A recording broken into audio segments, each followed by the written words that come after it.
right. Well, so today we have the pleasure of welcoming Gabe Martin, are you the leader of this group or just a member of this group?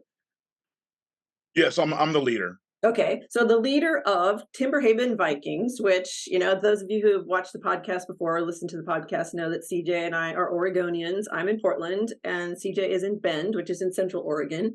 And Gabe is here in Portland with me. I mean, not in the same room with me, but in Portland. And so Timberhaven is a chapter of Vikings North America that is situated here in the greater Portland area. Is that right?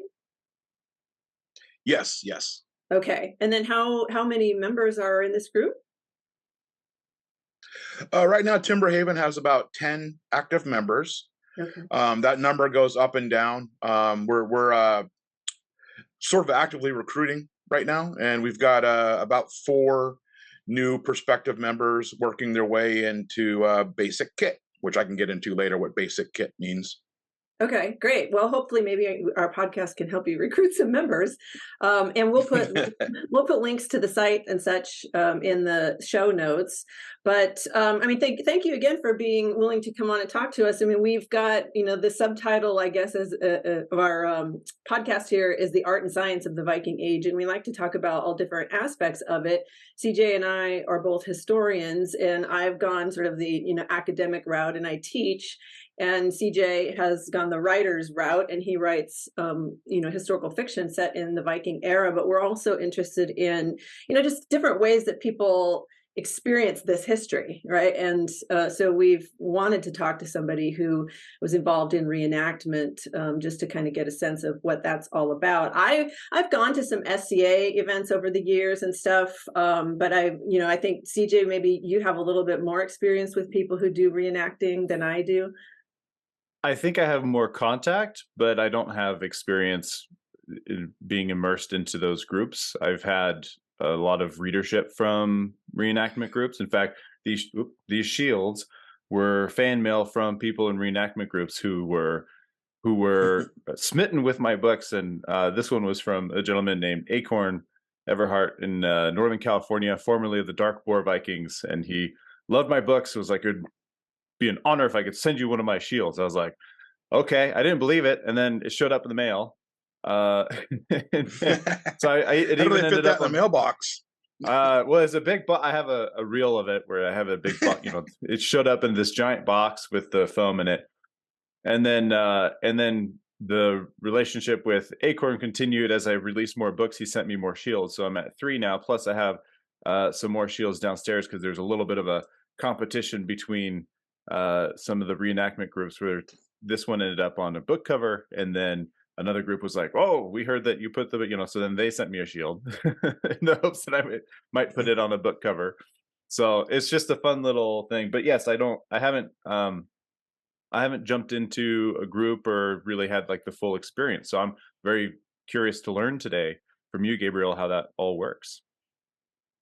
Yeah, I'm gonna trot out the phrase that keeps kind of coming to mind for me, especially with Vikings, and that's weekend warrior, because it just feels when I talked to one of the other members of your group at the Scan Fair, which is held here in Portland in December, celebrating like all things Scandinavian, and you all had a booth there, and then you did some presentations and stuff. I watched the one on Viking Age clothing, but one of your members, and I can't remember his name anyway, and we were talking at the booth, and then he's kind of like, yeah, I don't know, I just like to go camping, and this just seemed like a fun thing to do. So it's kind of like, okay, so there's all different levels of engagement with this Viking history. So why don't you tell us a little bit about your group and how often you guys do this thing, and actually what is this thing that you guys do?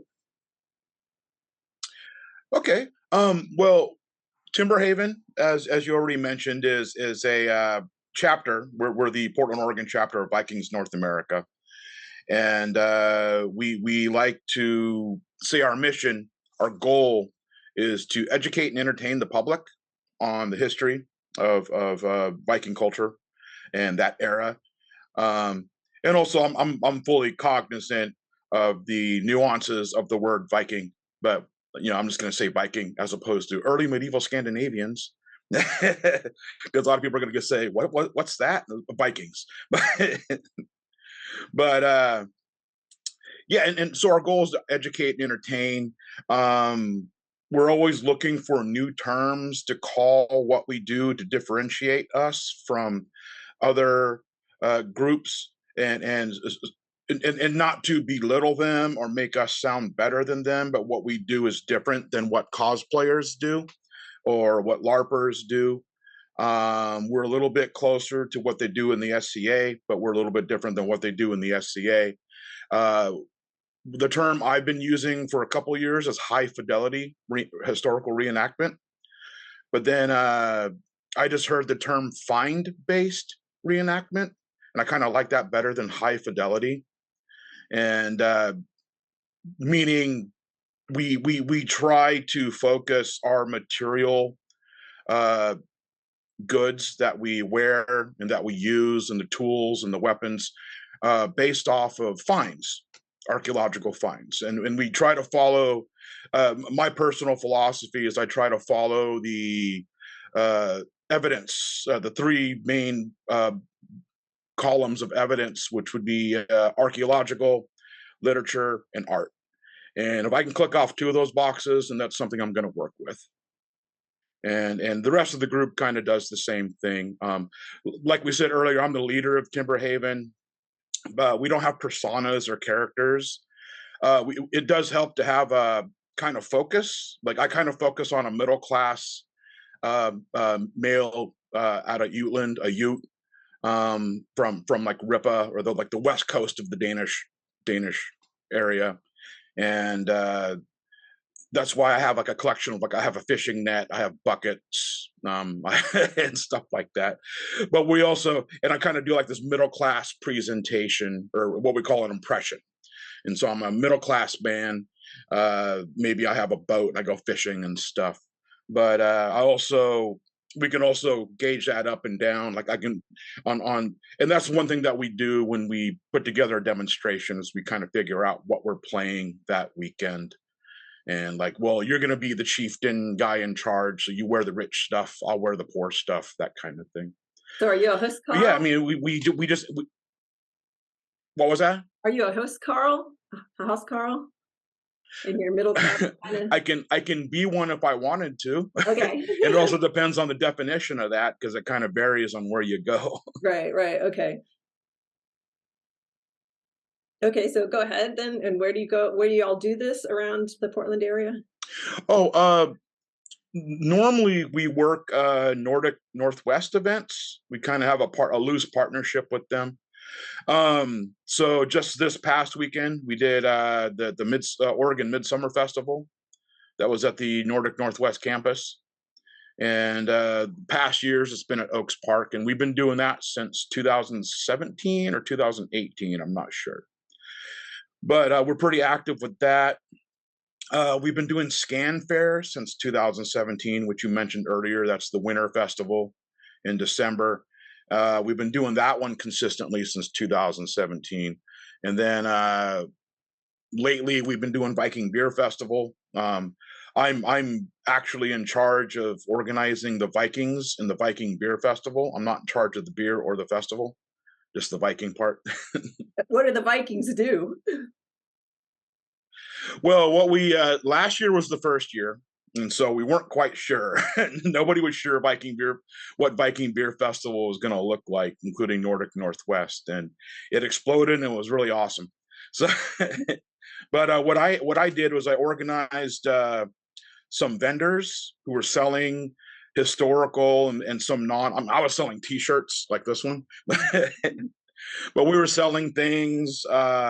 We did some fight demonstrations, some martial demonstrations.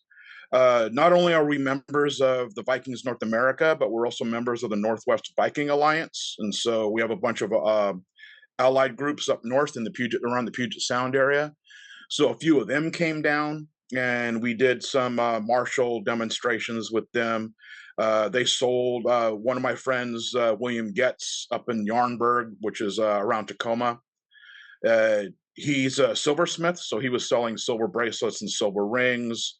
There's another couple, Robert and Lita, who have Raven Wolf Furnishings, and they came down. They're selling bookshelves and little Viking chests, kind of like things like this. Oh, okay. And by the way, I don't sit around at my desk at home surrounded by my Viking stuff, but I'm still unpacking and repacking for. We just had Midsummer Festival, and I'm still going through my stuff. And then I have another event, not this weekend, but next weekend. So I'm kind of surrounded by a bunch of Viking junk. Right? Well, you're making fun of CJ with his shields in the background. I mean, sometimes you have to have it I even around have for inspiration.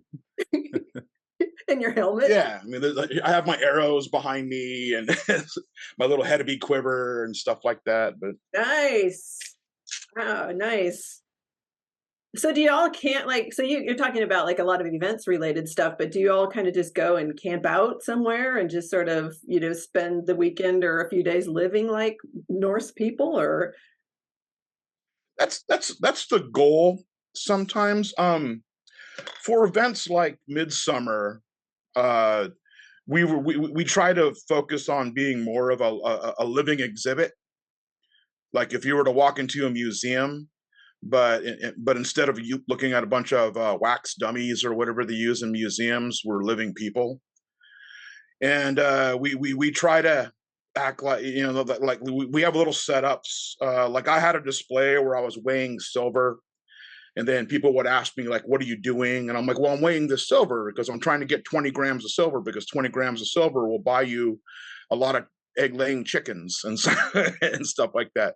And I would have my scale, and I had the weights, and then I have real silver coins, but I usually don't leave those out on display because they're worth money. But I have pewter coins that are replicas, and then I'll weigh it out and go, "Oh, look, that's 20 grams of silver coins, and that'll get you 600 chickens shipped to your farm," and stuff like that. And we kind of do things like that. We have a couple of people in the group, members of the group, who null bind, and so they make knit caps and socks and stuff like that. And that always is a big draw when it comes. And that's one of the things that I like to stipulate is we are totally cognizant that combat is a big draw. And when Timberhaven was first formed 8 or 9 years ago, we knew that combat was a big deal, but we tried to buck that trend, and we focused on crafts and education.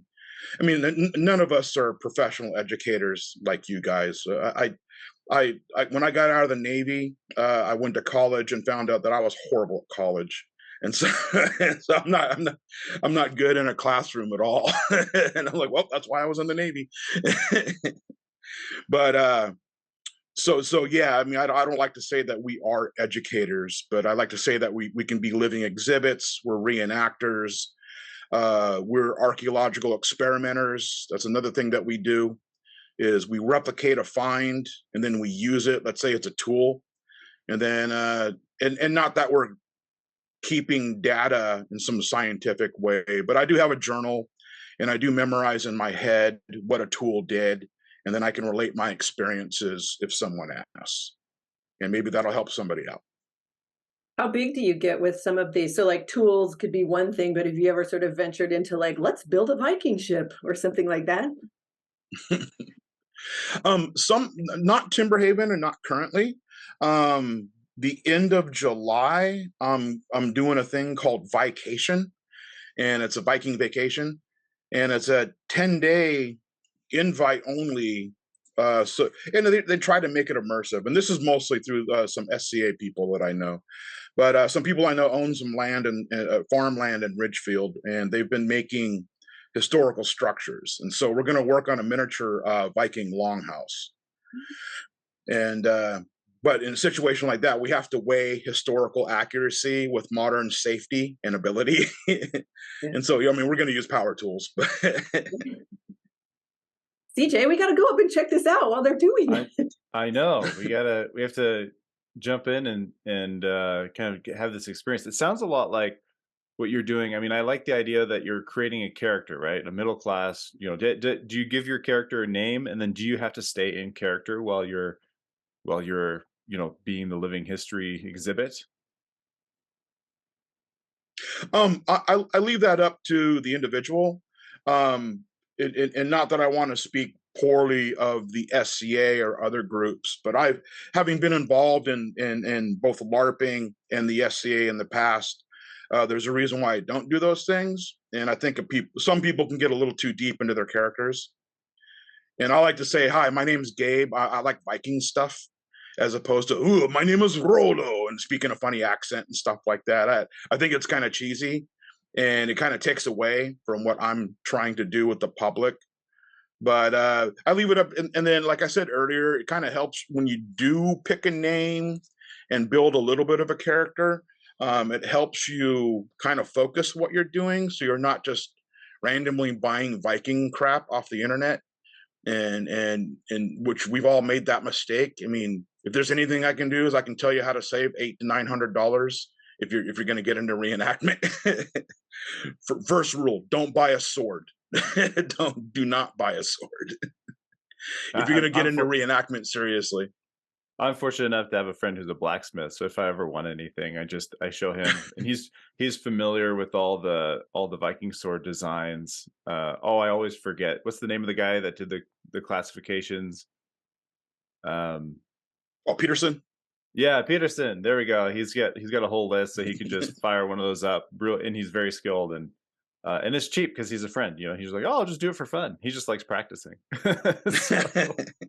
Experience points. So when you're recreating things, I mean, how deep in the weeds do you get in terms of the things that you are recreating? I'm gonna throw something your way here. It's just for fun, but also I'm just curious how one of the things that, speaking of archaeology, and I had a conversation with a friend recently about how close we are to the Vikings, even though we think we're really far away in terms of like the daily access, or like the access to like daily things that we're used to in our lives, like tweezers and Q-tips, and so I'm going to share my screen real quick. I'm just going to share the share screen, just this little section. Can you see that picture? Oh yeah, that's nice. And just the picture, hopefully, and not my background. Yeah, so this is from the Swedish National Museum traveling exhibit. This was when I was in Nantes in France, and it happened to be at the Chateau of Nantes, and so I have a bunch of pictures from it. So this is a grooming kit. So you have a mortar here where they would mix their makeup. You have a big, washing bowl. I think it's made of bronze. They have these combs that are made from presumably bone. I don't know if it's the antler bone. I don't recall. But then if you look over the lower left-hand corner side, so you have tweezers. So they could pluck their eyebrows and other things, right? And two forms of tweezers. You have kind of the fat ones and the little ones.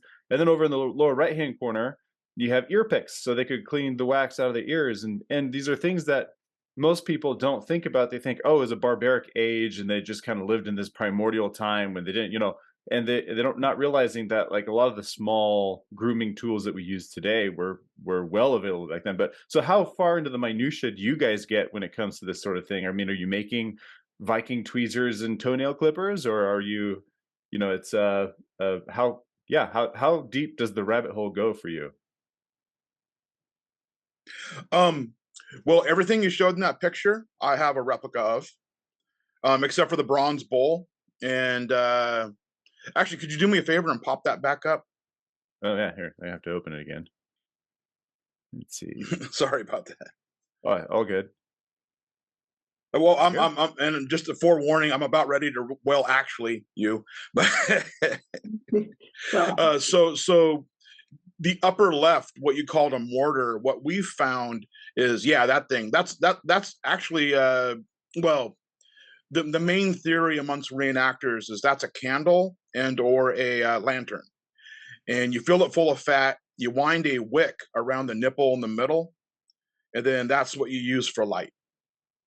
Interesting. I can see that. And and it looks like the piece in between the bowl and the lantern is probably a remnant from one of those. And looks like the one on the left is actually a replica. And then you have the flint and steel right below it. And I actually sell flint and steel to members of Northwest Viking, because I have somebody who makes them. But yeah, that's a flint and steel there below the lantern. And then you have the belt tip in the lower left corner next to the tweezers. Middle, you got the combs. And over on the right, you have the ear spoons. I have a couple ear spoons. I've actually made some ear spoons out of wood, but those actually come in really handy to clean your ears when you're out for a weekend. Anyways, but yeah, we go pretty deep. I mean, like I said, everything in that picture, except for the big bronze bowl, I have some form of in my collection. And it's too bad I didn't take a picture of the explanation, plaque that had all of these things on there. I'm just going off of memory, and I'm by no means an expert on these archaeological things. So like I said, I didn't want to. That's one of the things that and kind of parallel to being the spoiler and the well actually guy, but one of the things I have to look at is when we're invited. When people want us to come to their event, I have to figure out what they're trying to accomplish at their event and whether we fit in or not. And a lot of times I call us the spoilers, because people will come up to us and we'll have to they'll ask us questions. And I'm sure you guys have done this before, and you have to kind of go, well, actually, they didn't do that. and then they get kind of mad at you because you're breaking apart their fantasy of what Vikings looked like and stuff like that. And it kind of upsets me sometimes when that happens. Oh, I actually have a replica of those scissors. Yeah, it's I remember they were cheaply made and they don't work very well, but yeah, I just find it fascinating that they had all the small comforts that we consider to be very modern, right? But in some shape or form, they actually have absolutely. them. I think it humanizes them, and I think it brings us closer to them as well, because they're often in the popular culture made to be, the heathen other, the kind of this other mystical, and then the more we peel back, it's like, first of all, they're human, and second of all, they weren't that far removed from us, right? It's yeah, 1,000 years, but no. In the vast, history of humanity, what is it now? I think, didn't they find a Homo sapiens skull in Morocco that's almost 200,000 years old? Like, it's rewriting all the history books. But anyway, so humans have been around for a long time, right? So like between us and the Vikings versus between us, humans like to be clean. Yeah, and we like exactly. I had a conversation with a friend. Oh, this is a good question for you too. I had a conversation with a friend where I was like, for my historical fiction novels, I was trying to figure out, like, okay, we know they had cleanliness, but here's a really important question: did they have soap? So I did a deep dive into the history of soap, and soap goes all the way back to like Sumeria almost, right? So like, do you guys have like Viking soaps that you sell? That'd be kind of a fun thing to add to your repertoire. No, and that's actually something I've researched, because I have just a general interest in soap that stems back from my 90s fanboyishness of the movie and the book Fight Club. and of course I've grown out of that now. But it was fun to take Fight Club really seriously when you were a 24-year-old male in the 90s and fresh out of the military. But soap is like they kind of said in Fight Club, and to paraphrase, that soap is kind of like the bedrock of civilization. As soon as we figured out soap, we figured out everything else. It seems like sometimes. Which is soap's handy. People started living 20 years longer. Well, it's not intuitive either, right? Like, from the modern lens, No. You don't look back at history and go, "Oh, they had soap." That's you think of it as like a modern luxury, and part of it is just because of the modern slant on it, right? I think the 19th century is probably the dirtiest century ever, because they really they had all of these things, they just chose not to use them. And then Louis Pasteur, a French guy, came out and was like, look, but it's bad, look at these things, and then people start going, oh, that's why the Vikings did it. Doesn't help when you coal fire. All you have to do is comb your hair and everything turns out okay. Actually, we have several sources, like from outsiders, describing the relative cleanliness of the Nordic peoples, and one of them talks about them bathing every Saturday, and the Danes in particular, and how that gave them better luck with the women folk because of their cleanliness. Well, they have those nice mustaches. You know how the ladies can't resist a good mustache and all that Oh, stuff. yeah, I can. I can. I can. Sorry, no offense. I can. We talked about that with Dan Carlin about that phenomenon during the Danelaw when the Anglo-Saxon men were all up in an upheaval because the Anglo-Saxon women were really attracted to the Danes who were clean and groomed and and of course there's a great meme that's going around on the internet recently where it has a character from the show That Girl where he's just got that look of disgust, just like, huh. And it just said, like Anglo-Saxon men looking at the clean Danes attracting their wives, like. Well, and also so we have evidence, I think there's that passage from John of Wallingford, who was a monk who wrote about they recognized that they were dirty, right? At least, I think he wrote. I'm paraphrasing, but he wrote something to the effect of, the smellier we are, the holier we are, right? Because there's this idea that vanity was a bad thing in Christianity. So, but again, Yes. does that apply to everybody who's Christian at the time? No, it's just the monks who took it to an extreme, right? But then what do we know from history? It's what they wrote. Yeah. And also, I would refer to you guys because I never really researched this too much, but there is the famous writing. I think it was a letter somebody was writing to somebody, and it came out of the 12th century, so post-Viking period. But they were talking about how the Danish men were stealing all the Anglo-Saxon women, and if you take it out of context, that's what it sounds like. But from what I've seen and other people discuss was that it was later period, and what was actually going on was somebody was kind of talking crap about women, and so that's why they brought that up, and so that's why I always kind of take that with a grain of salt. But what we do know is everybody, and this kind of loops back to something that I like to discuss a lot about in public is the perception of warrior culture. And majority of cultures back then were warrior cultures. And I don't want to give the Vikings a more distinct, higher level of warrior culture than Anglo-Saxons. I'll throw Normans into it, even though Normans kind of have a Viking origin, but within a generation or two, they were distinctly Norman. And they went Norman as fast as they possibly could and did a pretty good job of it. Because Norman legacy is still alive today. But they were Viking about it because they did it because it benefited them to do so. So that was a very Viking thing to do. Yes. Mm-hmm. Money was good. Yeah. And when money's good, that's what you do. Yeah, exactly. It's like, oh, you want me to be Christian? Done. You want to call me Robert instead of Rollo? Fine. Yeah. I don't care. Just as long as you're paying. You look at Charlemagne. As long as the money's flowing in and I got all this stuff. Yeah. But you look at Charlemagne and his, the Frankish tribe, they were a strong warrior culture, and it quite similar to what later we would identify with Viking warrior culture, right? Which is as a lord or the top guy, how you keep the loyalty of your men is you continue to make them rich. And so you see that in the expansionism of the Carolingian Empire, where Charlemagne couldn't sit still, right? And everybody says, oh, well, it's because he wanted to go conquer. Really, he was just trying to keep his close, the fidelis is what they called them, his loyal warriors, close, right? He didn't want to lose them. If you're not plundering, you're not making money. So yeah, if your people aren't happy, then they're not your people anymore.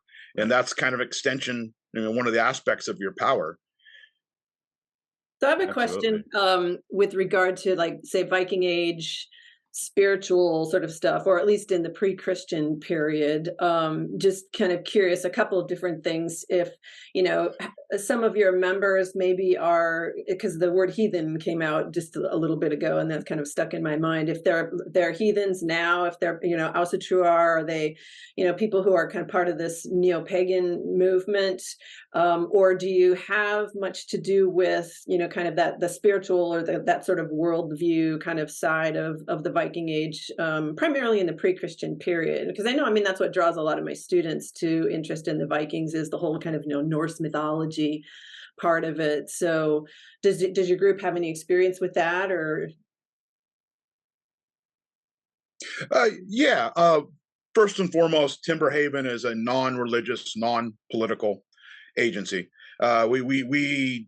We don't push any of that, and we try to stay out of it unless there's a historical context to it. And remember also, and I just want to put this on the table, Timberhaven is inclusive. And I mean, right off the bat, I'm a person of color, and your genetic test has nothing to do with your membership in Timberhaven.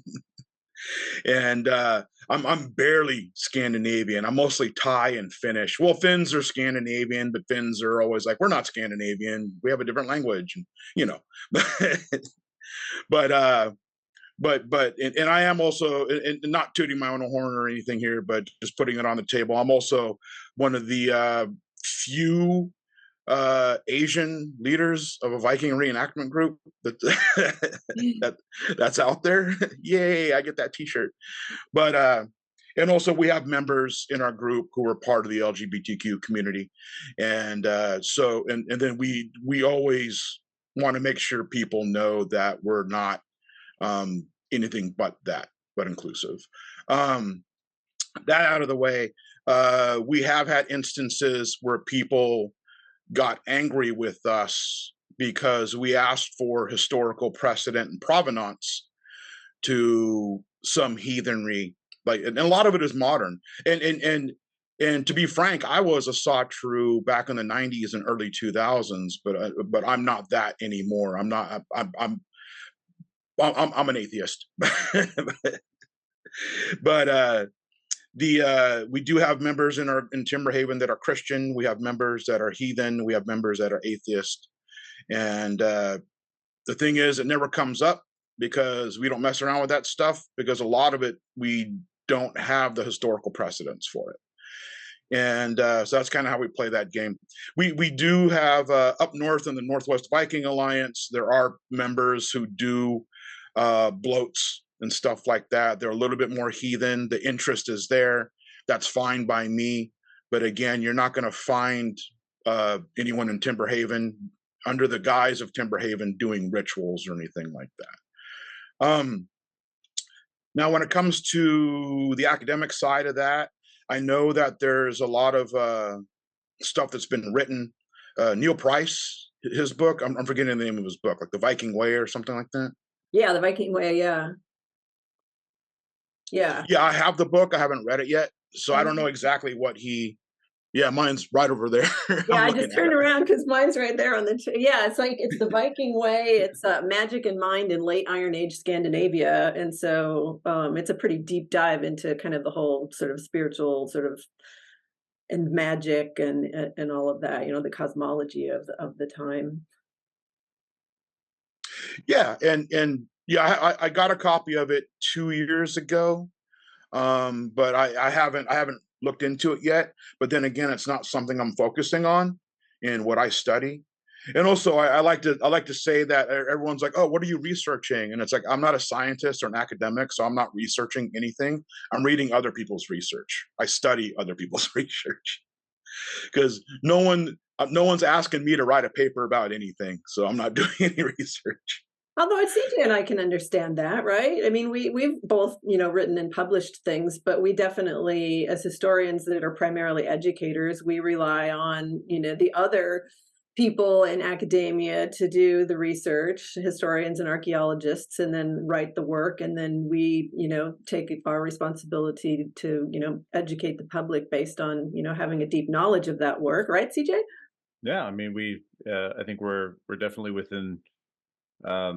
We definitely have the abilities to evaluate and digest and assess and see how it expands the way that we educate on that topic for sure. Yeah. So I mean, that's any history course when you first start out.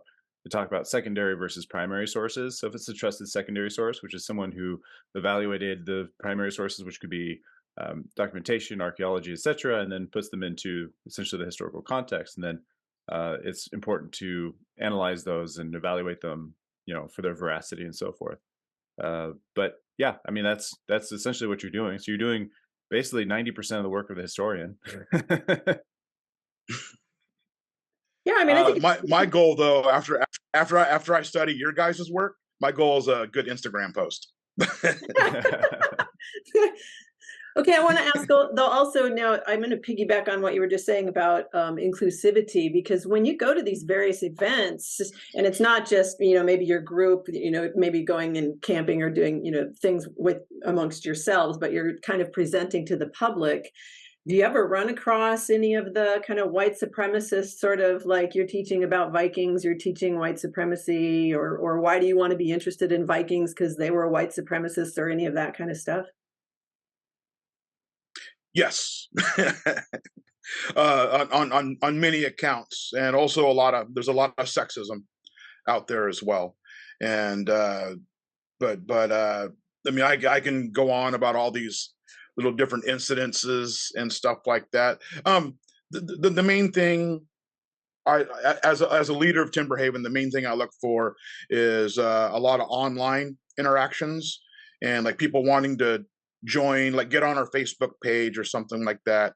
I do look at their Facebook profile before I accept their membership on our public page, and that's why our public page on Facebook is closed off as well, because we've had a lot of people get on there and get kind of aggressive over a lot of different things, not just from white supremacists, but again, we've had heathens and modern day practitioners of Asatru get on our page and kind of bully people around a little bit. I've had SCA people get on there and be jerks, and that's always something I'm kind of looking out for. Is I want our online stuff, and I know this is not historical at all, but it's just part of the modern aspect of what we have to deal with. But I try to make things comfortable, and as comfortable as I can on our public spaces and stuff like that. And but yeah, I mean, multiple times I've been asked, how Scandinavian do you need to be in your group? Because I just took my spit test and all that stuff. And and like I said earlier, it's like none. And then it puzzles people, like the look on their face is, how is this possible? And I was like, it's really possible because you're looking at me doing it right now.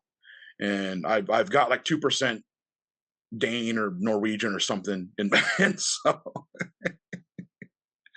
and it's all about what you want to do and how much money you got in your bank account, basically, because this hobby is also expensive. So are the people who are getting on these pages and bullying and stuff, are they doing it in terms of pushing what they think is like the correct interpretation of the Viking Age or something? Yeah, or some version of that. Again, I mentioned earlier about being the spoiler. That makes a lot of people mad. I've literally seen people go off the handle when we told them that the furry shoulders and eyeliner, what I call the Klingon look, is not Viking, and, and then they just go off on me, and then it's like, hey, man, and also, I've kind of learned a few years back about the whole online consent type philosophy that I've been using, which is if I post a picture of myself in my Viking kit, and this is kind of a culture of all the different reenactor Facebook fan groups and pages out there and stuff. And if I post a picture of myself in my Viking kit and on it I say, critique me, then yes, the door is open for you to pick me apart. If I'm just saying, hello, my name is Gabe, I like Vikings, that's not an invite for you to take apart my shoes. And I see that a lot, like people just introducing themselves. Hi, thank you for inviting me to your page. And then people get mad when they post up a picture of themselves in Viking kit, but they're wearing their glasses. And some people will freak out about the wearing of glasses while in Viking kit. And I just in Timberhaven, I have a whole rule on that too that I've instituted. Like safety and comfort is number one. But if we're posing for pictures, or if we're doing like what we call a Viking fashion show, you need to take your glasses off. But if you're just sitting in camp and you're sewing something, go ahead and put your glasses back on. And that's kind of the rule. But there's a lot stricter groups out there who basically tell you if you have to wear glasses, you can't do this. CJ, that reminds me of what you talk about with the characters that you write in your books, where, you know, they're set in a period of time that's the Viking Age, and you're trying to be as authentic as possible, but you also have to make it relatable to modern people, right? I mean, you have to acknowledge we don't live in the 10th century. Right. And that was Gabe, to something you said earlier that I picked up on, and then I just haven't followed up with yet. But yes, that's the authenticity piece of it. It's when you're in character and you're inviting people into your camp, for example, and you're showing them all the stuff. Do you stay in character, or do you break character to explain things? And to your point of, there's, if you go to say the SCA or another group where they stay in character, and then they put on a funny accent. And it's like, well, you're doing a funny accent in a language that didn't exist at the time, right? So how authentic could that possibly be? Is that more authentic than just speaking the way that you speak today, right? And in the dialogue, I've been criticized for, in my novels, my dialogue sounds too contemporary. And I'm like, well, that's because I'm speaking to a modern audience who's not going to identify with an archaic form of English, which would be just as anachronistic because it didn't exist as a language at the time. And then I got into a fight online with somebody who, because I said French and English were not languages at the time. And somebody came after me saying, no, I think it was a French person. No, French was a language at the time, because we have a document from the 9th century that looks like French, is very close to French. But I'm like, if you were to transport back in time and talk to the people who wrote that, you would have no idea what they were saying. So I maintain that. Well, yeah. Go ahead. I mean, if you wanted me to be truly authentic, I should be dead right now. So, I mean, how far do you want to go? I mean, I'm a 52-year-old man, and so I think I know people weren't dying as young as we like to say, like, oh, old was 36, but 52 is getting kind of old. And there are still plenty of 52-year-olds running around, but not as many as we have today. And so and that's one thing I've always said is like, well, if you want us to be really authentic, then most of us in Timberhaven should be dead right now. And so, I mean, how far do you want to drill deep on that? And yeah, I mean, like I said, it all depends on context and consent and what exactly I'm doing at the moment. Again, if I'm taking a picture and I'm going to post up the picture and I want the picture to look authentic, then I'm going to do that as hard as I possibly can. If I'm doing a Viking fashion show and I'm showing people, then I'm going to put on authentic shoes. Why wear authentic shoes all the time anyways? That's another huge subject I can go on for an hour on, is levels of authenticity in your shoe. But yeah, but then again, I mean, I had to drive here to the event in a car. I'm talking to you over space laser stuff right now. Yeah. So exactly. Yeah, how far do you want to go on this? And then I've been in those arguments too. Like one time I bought this ceramic pot, and it was in winter, and I live in the city of Portland, Oregon. You know, I live in an apartment with my wife and my adult child, and so I don't have a big chunk of land, and so I got this ceramic pot. I wanted to use it. I wanted to break it in. It was winter. I'm not going to go start a fire outside of my apartment right off of Sandy Boulevard and then burn like hardwood. So I put it on the stove and I cooked up some chicken stew, and I took some pictures of it. And then I had some questions about the way I used it. And so I posted it up, and somebody called me out on using an electric stove. And I was like, man, screw you. I'm not even asking about the heat source. I'm asking about something else. Maybe that should be your next picture. Right. You'll your next picture of your Viking kit, right? Hey, everybody, it's Gabriel. Here's my new Viking kit. And then there's just going to be a picture of a mound of dirt. Yeah. Right. Because then you're dead and you're buried, I right? was like, yeah, not only did I cook the chicken stew in a ceramic pot on an electric stove, but you looked at it on a computer over the internet. So. Yeah. This is So an I do. Go ahead, CJ. Oh, I was gonna just add in so I do have a question about, back to the conversation about inclusivity, is that a word? Inclusion, and making sure that anyone who's interested in the topic can jump in and be a part of it. There are, I mean, the Vikings do have some very controversial elements to them, and I'm going to share something with you real quick on my screen. We'll see if the Google overlords are going to get mad at this. But I'm willing to take that risk. So, do you recognize what this Slavery. is?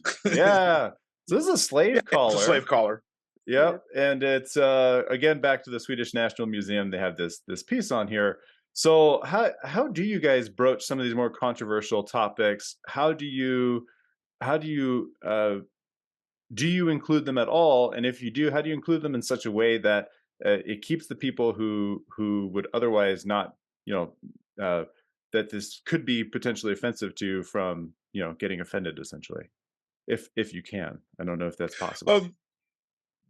Well, just had this conversation recently, and this was with some Danish counterparts of mine, so some guys that I work with out of Denmark who are also reenactors, and they do reenact slavery in some of the demonstrations.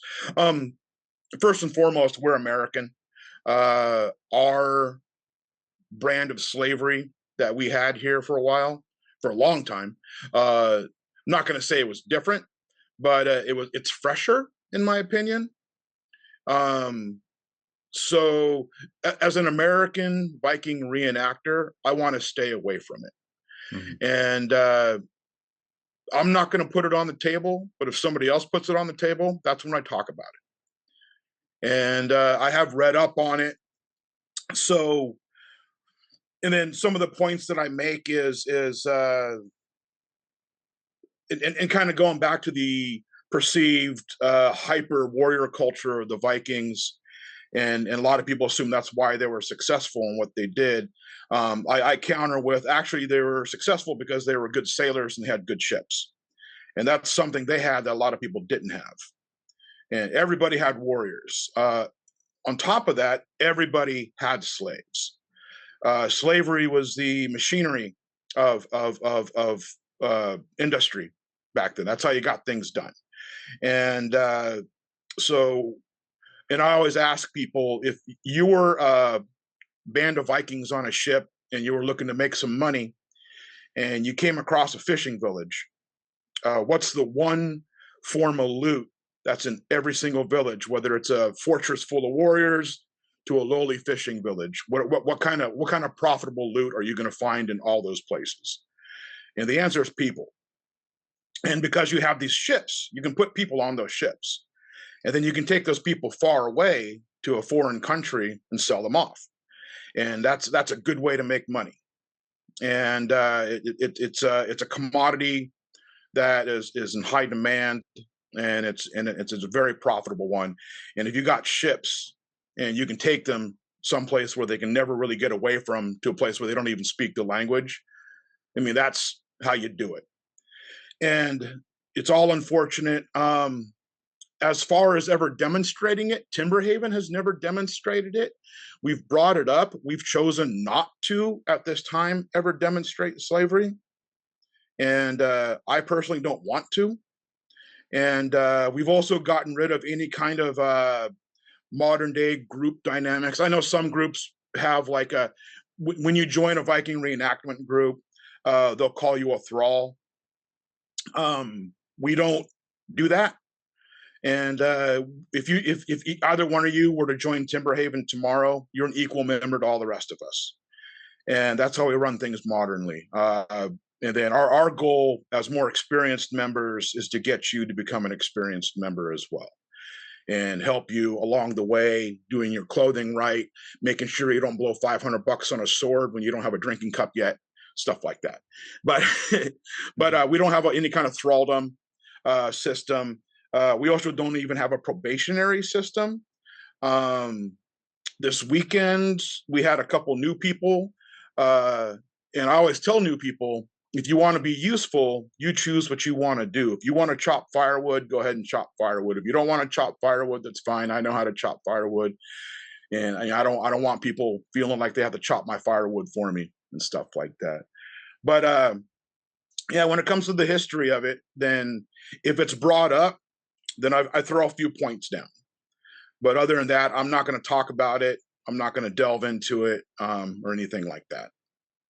I think that's the perfect mix, actually. I mean, because, and CJ's heard me say this 100 times, that, that's such a big deal that I'm always trying to drive home with my students, is that historical context matters. And it's like, we can be people who are interested in the Viking Age. We cannot inhabit the Viking Age. It's gone. It's been gone for a millennia, and so it's not like we're trying to full stop to the nth degree become those people, because you just can't, pun intended, that ship has sailed. and so it's Yeah. you have to figure out then, where you are in that and what your interest in it is. But I mean, the thing about the slavery, and CJ, is like so great that you put that up there, because I was thinking that was like the next point I was going to go with as well. The late 90s, I took a class in public history at Portland State, and it was great, and it was in conjunction with the Oregon Historical Society, and we talked about this whole issue of reenactment, but also as part of presenting and educating the public about the past, which of course is part of what the Oregon Historical Society does. But we read this book that focused on colonial Williamsburg. And I don't know if you know what that is, but it's, on the East Coast there. It's basically, right, you could go and supposedly sort of inhabit what, I don't know, like 18th century, colonial America or something. And it's like what CJ was mentioning before, people are in character, and you're walking down the street, and, you're meant to feel like you're really walking down the street in that period. And then it came under scrutiny, a few years back, or several years back, because it was, of course, kind of the cleaned up Disneyland version of colonial America. And, it's like, okay, well, where are the Black people? Where's the slavery? Where's this and that? And,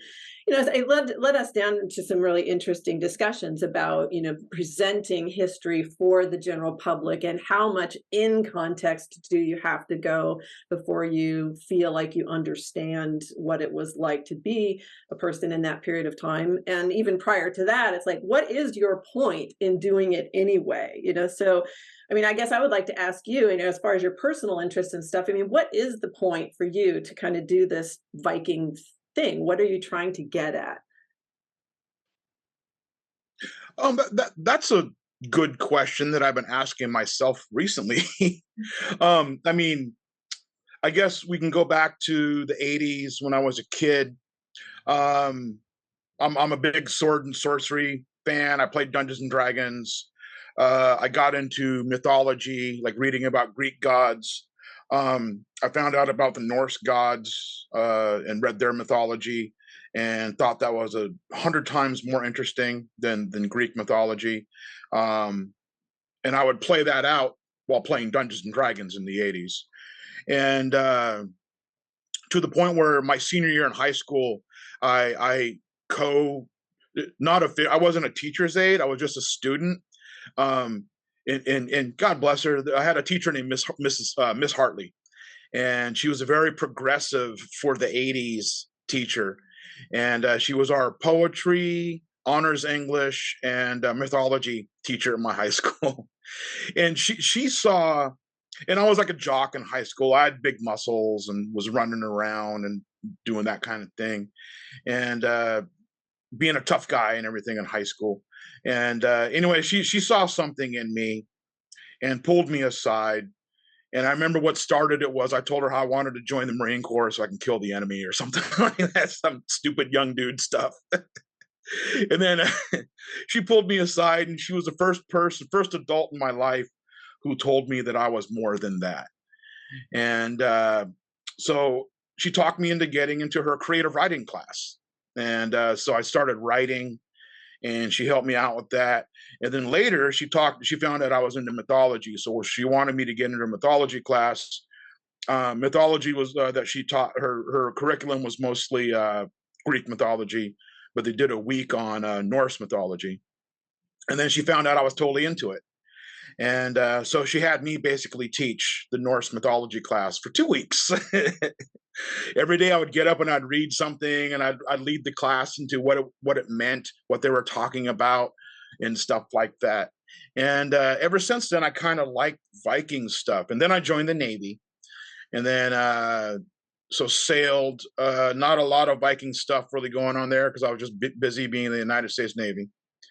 And when I got out, well, towards the end, I was up in Berkeley, California. I was stationed in Oakland, but I would go up to Berkeley all the time, and that's where the SCA kind of started. And so I met some SCA members there. And I was thinking about staying in Northern California when I got out of the Navy in 1993, but I ended up coming home to here and joined the SCA here.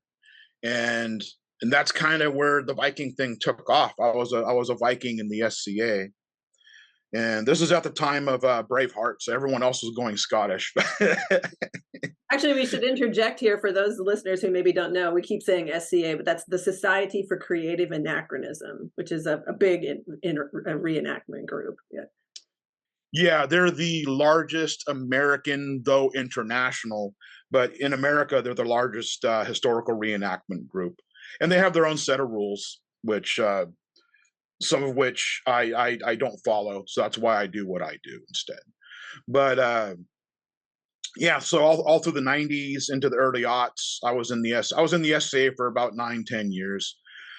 Took a break from historical reenactment for about 10 years, and then but always had the interest. I've always collected things like little pieces of jewelry and stuff like that. And then I think it was 2013 or 2014 when I was up at the Norse Scandinavian Museum up in Seattle. I think it's in Ballard.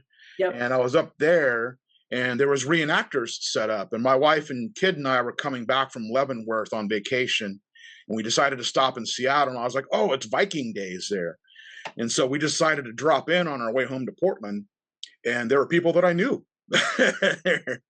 And I don't know what it was. It just really, and I saw what they were doing, and they were doing something much more high fidelity than what I was used to in the past. And my wife and I decided to get into it at the level that we're into it now. I actually found a guy named Corey down here in Portland who had experience. He's an American member of Regia Anglorum, which is a huge, very, very strict, high fidelity and historically accurate group in England.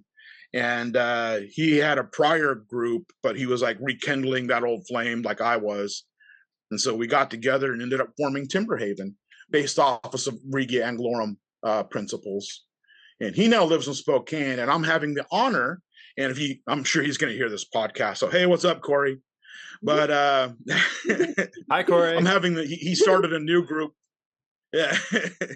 He started a new group. He and his new Viking buddy, Sean, started a new group up in Spokane. And I'm kind of jumping him then to, we have our All Thing in 2 weeks, Northwest Viking Alliance All Thing. And I'm kind of sponsoring his new group into the Alliance. And so I'm kind of proud because Corey started Timberhaven, and now he's starting this new group. and I have the honor of bringing him in and making him official. So I'm kind of happy about that.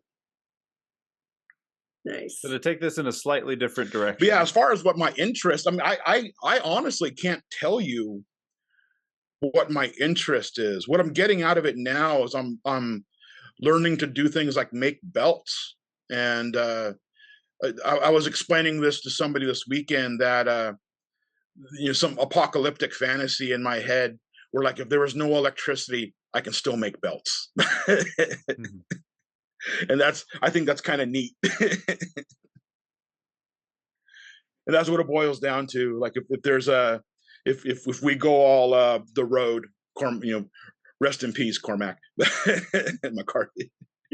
But if we go all the road, I can make belts. Nice. So to take this in a slightly different direction, are you a fan of the Lord of the Rings? Absolutely, yes. Okay, and you're familiar with the Just three for my main... birthday, Oh, go ahead. just for my birthday, a friend of mine gave me a new collection of the 4 books. They're all leather bound. They almost look like Bibles. And so I'm finishing up another couple other books here, but hopefully by the fall I'll be able to break into it seems I read the Hobbit and the Lord of the Rings once every 20 years, and so I'm due. Last time I read them was when the movies came out. Okay. Yeah, so there's a question we like to ask because we are coming toward the end of the hour here. And so we like to throw some kind of oddball questions in people's directions. Terry, I think you know the direction I'm taking this one. I'm going to... Oh, I do. Where I'm going to steer this boat. Into the ditch. Into the... You see the rocks over there? Yeah, let's sail right there. So the we're gonna go right into them. Yeah, the Lord of the Rings, I believe, are PG-13 in rating. With a PG-13 rating, you get 1 F-bomb, which Peter Jackson did not elect to put into his movies. Thank goodness, because it doesn't really have a place there. However, the question I pose to you is, if you could insert an F-bomb in any of the original 3 movies, we won't count The Hobbit, we'll just do the Lord of the Rings trilogy. If you could throw one in there, where would it be? This is so random. I mean, I haven't been asked this question before. I've seen it. I'm trying. I've seen it. I've gone through a couple of your guys' podcasts. I've seen the question asked. Kind of forgot. I should have came up with something cool and witty, but now I'm going off the cuff here. How about when the Balrog shows up and then Gandalf drops an F-bomb there and goes, "Ah, fuck, man," and then he does, "Oh, you shall not pass." Yeah. Or it could be like, instead of "run, you fools," "run, you effers." I maintain, I still think this is the best part. The best place to put it is when King Theoden is on his horse and the Nazgul is coming right for him, and he does that turnabout where he's like, he doesn't say anything in the movie. He just grimaces, and I just think, if good old Bernard had just been like, "Oh," and then he gets eaten, or whacked around. So, well, kind of the parallel. I'm trying to picture in my head in the last hour if I've cussed on this podcast. Again, I'm an ex-sailor, so I cuss really good and a lot, and so I've been like trying to hold back. So I'm glad you asked the question. I think I did just drop an F-bomb, but you did, and it was by my invitation. And don't worry, the editing floor will be kind to you, sir. Just a quick. Oh, you should hear me going sometimes. I mean, I was a good sailor. I mean, not only was I a sailor, but I was a sailor. I was a bosun's mate in the Navy. So so I was literally swabbing decks. It was like, swabbing decks, huh? Yeah, every day, a couple times a day. The whole time I was in. And then later on towards the end, I was telling other people to swab decks, and I go swab decks with them. Nice. Fantastic. Great. Terry, anything else? I don't think so. Thank you again for being on and talking to us a little bit about this different kind of interpretation of the Viking Age. And we, like I said before, we'll go ahead and put some links to your site in the show notes so people can check it out if they're interested, if they're in the greater Portland area and maybe interested in joining up, learning some things about what it means to be a Viking in the 21st century. Yeah, I've really enjoyed this conversation. I hope our paths cross again soon, Gabriel. This would be, I think, maybe this summer. Yeah, definitely. I mean, thank you for inviting me. And this is the 3rd podcast I've been on in my life. I've done a few years ago over some other subjects. I just do want to show off that